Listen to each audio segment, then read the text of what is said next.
Bonjour, aujourd'hui je commence une nouvelle série de vidéos avec laquelle j'aimerais partager avec vous le regard qu'un astrologue peut porter à l'actualité de tous les jours à travers les faits rattachés à telle ou telle célébrité.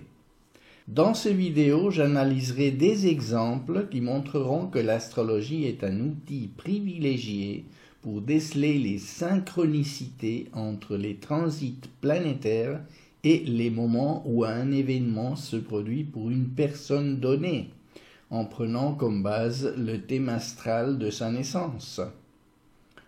Premier exemple, le 6 octobre 2022, le prix Nobel de littérature a été décerné à l'écrivaine française Annie Ernaux. Regardons rapidement son thème astral et les transits planétaires en synchronicité avec cet événement. Voici le thème où l'on voit immédiatement la prédominance des signes de terre.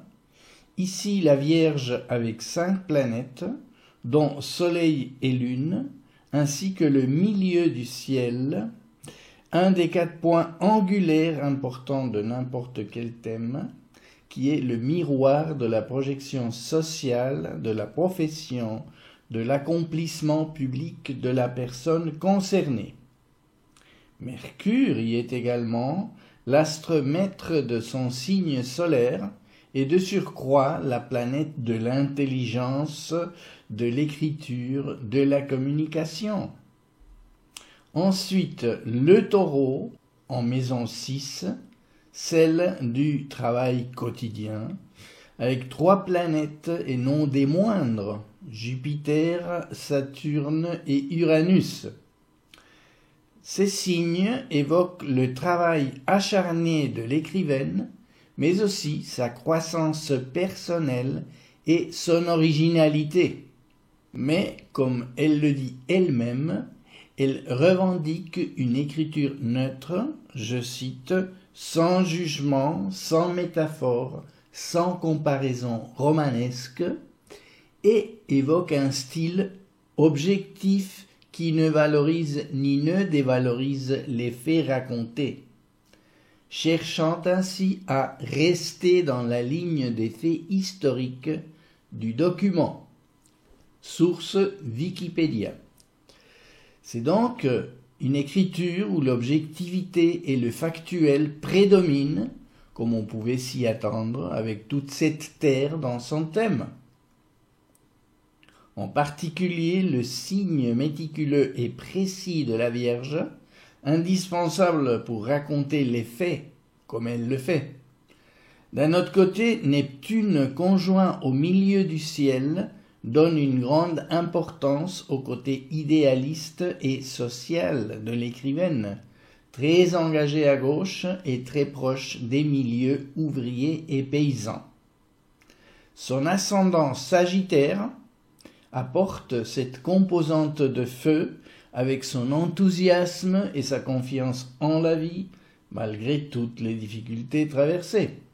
Après cette courte analyse de son ciel de naissance, passons au ciel du 6 octobre 2022 à Stockholm, la date et l'heure de l'annonce du prix Nobel, que je vais superposer à son thème astral.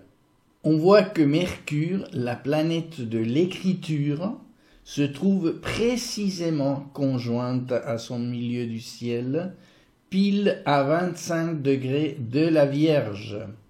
Cette synchronicité est très parlante du point de vue de cette activité par laquelle Annie Ernaux est connue. D'un autre côté, Uranus, la planète des événements inattendus, mais aussi de l'affirmation de son originalité, à 18 degrés du Taureau, est conjointe à 3 degrés près à sa conjonction natale Jupiter-Saturne, symbole de son travail tenace dans la production littéraire, qui se voit récompensé par ce prix de manière surprenante pour beaucoup de critiques, mais qui lui fait accéder du jour au lendemain à une notoriété mondiale. Et je m'arrête là. Voilà pour ce que j'avais à dire sur la première impression que m'avait fait la nouvelle de cette attribution du prix Nobel de littérature à Annie Ernaux. En espérant que cette courte vidéo vous a intéressé, je vous donne rendez-vous à la prochaine où il sera question de la récente publication des mémoires du prince Harry, le suppléant, qui a fait beaucoup de bruit dans les médias. D'ici là, je vous remercie de votre attention, vous dis au revoir et à bientôt.